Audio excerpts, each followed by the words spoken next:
Welcome back to the deep dive. I want to start today a little differently. I want you to just, wherever you are, stop for a second, sit up, and take a really big, deep breath in. Hold it, and now let it out. That feels good, right? It's something we do, 20,000 times a day? Mostly without thinking. On complete autopilot. But here's the kicker. Depending on where you are on the map right now, that simple act is doing, vastly different things to your body. It really is. We tend to think of air as this invisible, uniform thing. It's just there. Yeah. But when you actually start looking at the data, like the report we have today, you see that air quality is a huge deal. It defines geography, urban planning, and honestly, a bit of luck. Exactly. And today, we are taking a deep dive into a breath of fresh air. Literally, we're looking at a ranking of the 30 capital cities with the very best air in the world. And I'll be honest, when I first saw this topic, I had a very specific picture in my mind. Let me guess. Remote mountain villages. Yes. The Heidi effect. Goats, mountains, nobody around. No. I thought it'd be places with no cars, no industry. But that is not what this list is at all. It's wild. We've got massive global hubs on here, historic European capitals, and some tropical spots. But the number one worth ring about is in number one. It completely threw me. It's not in Scandinavia, not in the Alps. It's a place you probably think of for cruise ships and vacations, not clean air policy. It's a fascinating mix, and it really messes with our assumptions of what a clean city even looks like today. But before we get into the countdown, we should probably clarify how we're measuring this. Right, the metric. The whole list is based on average PM 2.5 concentration. Okay, let's break that down. PM 2.5, I see this on my weather app. You hear about it during fire season. But beyond just lower number is better, what are we actually talking about? So PM is particulate matter, and the 2.5 is the size 2.5 micrometers is smaller. Which is tiny. It's impossibly small. Think about a single human hair. That's maybe 70 micrometers across. So we're talking about particles that are 20, maybe 30 times smaller than that. So you can't see them at all? Not at all. And that's exactly what makes them so dangerous. Bigger dust particles, your nose and throat can filter those out. But PM 2.5, they're so small they just bypass all your body's defenses, go straight into your lungs, and could even get into your bloodstream. Okay, so the goal here is to get that number as close to zero as possible. That's the game. Got it. So we've broken this down into 3 parts for today. We'll start with the urban giants, the big, famous cities that surprisingly made the list. Then we'll hit the green planning champions, mostly Northern Europe. And finally, we'll reveal the top tier, the really pristine spots, and our surprise winner. Sounds like a plan. All right, let's jump in. Coming in at number 30 is Vilnius, Lithuania, with a PM 2.5 of 9.1. Now, to be honest, is 9.1 actually good? Well, it's good enough to make the top 30 in the world, which frankly says more about how polluted other places are. But Vilnius is a really interesting place to start. It's kind of a Goldilocks city. What do you mean? It's a capital, yes, but it doesn't have that huge, heavy industrial ring around it like a lot of other Eastern European cities. And the research knows here that about 40% of the city is actually green space. Wow, 40%. Parks, forests, gardens. It's like a massive natural air filter. Plus, they've been really aggressive about upgrading their public transit. So it's a city that's already naturally breathable, but it's also making smart choices. Okay, so moving to number 29. This is the one that just completely broke my brain. Tokyo, Japan, with a score of 9.0. Well, I thought that one might surprise you. I mean, it's Tokyo. It's the definition of a megacity. I think of crowds, traffic, neon lights. How is it possibly one of the cleanest capitals in the world? It's really a testament to what you can achieve with policy and, a lot of money.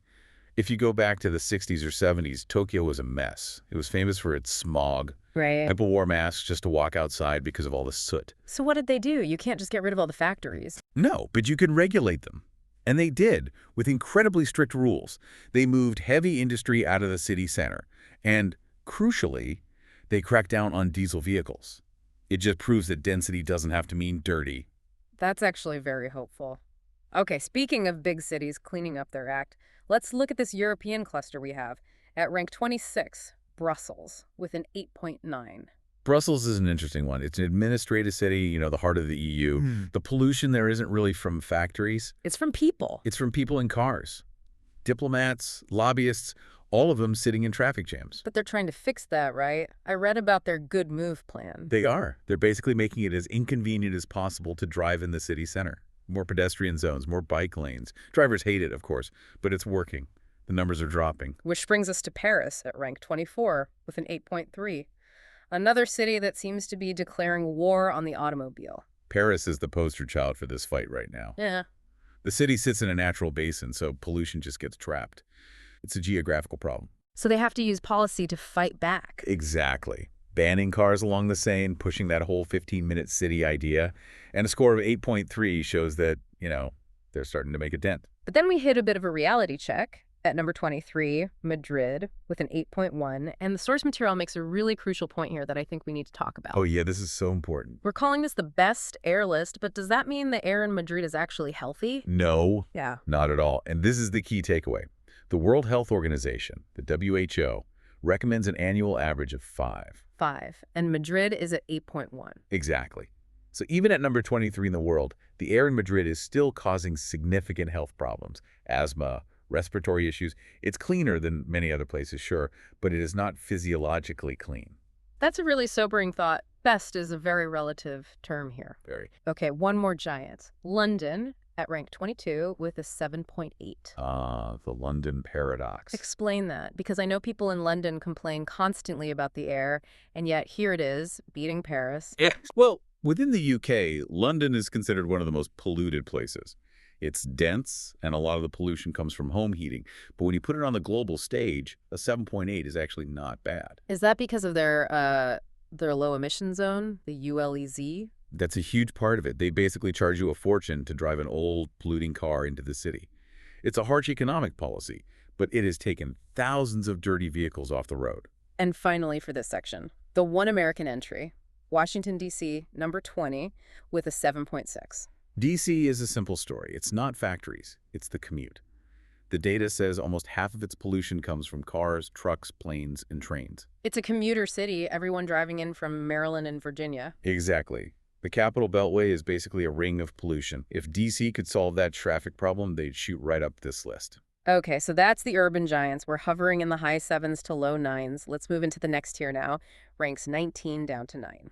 This feels like the green planning section, but there are some surprises here too. This is where we see the gap between good intentions and just basic physics. Let's start with Lisbon at 19 with a 7.4, and Vaduz, Liechtenstein at 14 with a 6.5. Now, Vaduz is tiny. Why isn't it cleaner? Well, again, it comes back to that WHO limit of 5. Both of these are still well above it. For Vaduz, even though it's this tiny capital in the Alps, it sits in a valley. And valleys trap air? Valleys are beautiful, but they're terrible for air quality. Any pollution from cars or wood heating just sits there. It has nowhere to go. So geography can work against you, even in a pristine location. Absolutely. Stagnant air is the enemy. All right, now let's talk about the region everyone thinks is perfect. Scandinavia. We always hold them up as the ideal, but the data here is, it's complicated. It is. The reputation is a little shinier than the reality. Okay, so take Copenhagen. Number 17 scores 7.1. This is the city of bikes. I feel like half the population bikes everywhere. And they do. But Copenhagen's also a major port. You still have diesel trucks making deliveries. And you also have pollution that just blows in from the rest of Europe. Oh, right. From Germany, Poland? Exactly. The wind doesn't respect borders. Then we have Oslo, Norway at 16 with a 6.9. Oslo has a different problem. Winter. Heating. Heating. When it gets cold, people heat their homes. And despite all the modern tech, there's still a surprising amount of wood burning. Wood burning in a modern city? Yeah, for that cozy hidge feeling. But it's a PM 2.5 disaster. A single wood stove can pump out more particulates than a whole street of modern cars. That would explain why Helsinki, Finland, at number 11, does so much better with a 5.5. It's partly that, but Helsinki also has a huge geographic advantage. It's on a peninsula right on the sea. The wind just scours the city clean. And just cracking the top 10 is Stockholm, Sweden, with a 5.3. Stockholm has gone all in on the London model. Congestion taxes, removing parking spaces, making driving a pain. But the report notes the irony. What's that? Almost all the pollution that's left is still from cars. It's like that last little bit is the hardest part to get rid of. I want to jump continents for a second because number 9 is a really cool case study. Brasilia, Brazil. Score of 5.2. Oh, I love this one. Brasilia is unique. It wasn't a city that grew over centuries like Paris. It was designed from scratch in the 1950s. The famous airplane-shaped city plan. Right. And because it was planned, they designed the roads specifically to prevent traffic jams. They built in these massive green spaces between the different zones. It's like the city was designed with its own ventilation system. So good design can literally save your lungs. You can. Compared to a chaotic city like São Paulo, Brasilia is literally a breath of fresh air because the traffic just flows. And rounding out this section at number 8 is Tallinn, Estonia with a 4.3. That's a pretty big drop from the 5. Tallinn is a hidden gem. It's on the coast, so you get the sea breeze. But they also did something radical a few years ago. Which was? They made public transport completely free for all residents. Sure, like zero cost. 100% free. It was mainly a social policy, but it's had this incredible environmental side effect. It just removes any reason to take your car. Okay, we are now entering the final stretch, the top tier. Rank 7 down to number 1. And looking at this list, I'm definitely seeing a theme emerge here. The island factor is about to take over. First up, number 7, Wellington, New Zealand, 4.3. They call it the Windy City for a reason. Wellington sits right in the path of the roaring 40s, these huge winds that just whip across the Southern Ocean. So any pollution just gets blown away instantly. Instantly. It never has a chance to settle. Plus, it's New Zealand. Not a lot of people, not a lot of industry. Then at number 6, Canberra, Australia at 3.9. But there is a huge asterisk next to this one. A massive asterisk. Canberra is naturally very, very clean, except when Australia is on fire. Right. The bushfire season. During the bushfire season, this ranking just collapses. We've seen days where Canberra had literally the worst air quality on planet Earth because of the smoke. That 3.9 average is great, but it's fragile. Okay, into the top 5. And there's only one European capital left. Rank 5 is Reykjavik, Iceland, with a 3.8. This is the ultimate example of using what nature gives you. Reykjavik runs almost entirely on geothermal power. They just plug into the volcanoes. Basically, yeah.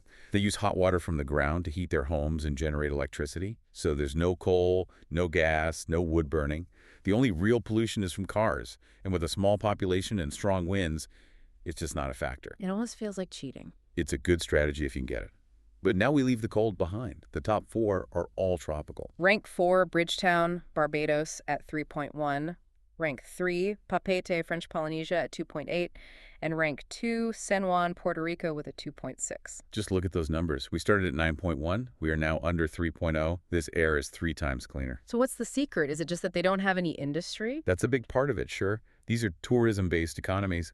But the real hero here is the trade winds. These islands are just constantly being washed with fresh air that's come across thousands of miles of empty ocean. Which brings us to our champion, number 1. The city with the best air in the world is Nassau in the Bahamas. With a final score of 2.3. 2.3. That's practically nothing. It's basically just background levels of natural dust and sea salt. But the report mentions a paradox here. Nassau isn't some sleepy little town. It's a massive cruise ship port. Huge. Yeah. And cruise ships are famously dirty. They burn this thick, heavy fuel. Plus, you have all the taxis and buses for the tourists. So how on earth is it number 1? It's a case of geography just completely overpowering human activity. Nassau is flat, and it's totally exposed to that constant ocean breeze. So even though the ships are polluting, the air is moving so fast that it just disperses immediately. It never builds up. It never has a chance to. If you put that same port in a valley in the Alps, the air would be toxic. But in the Bahamas, the wind just wipes the slate clean every single minute. Okay, so Nassau gets the crown, but I want to zoom out. We've gone from Tokyo to the Bahamas. What's the one big takeaway from all this? Well, if you look at the whole list, from number 30 to number 1, there is one common villain. The car. It's always the internal combustion engine.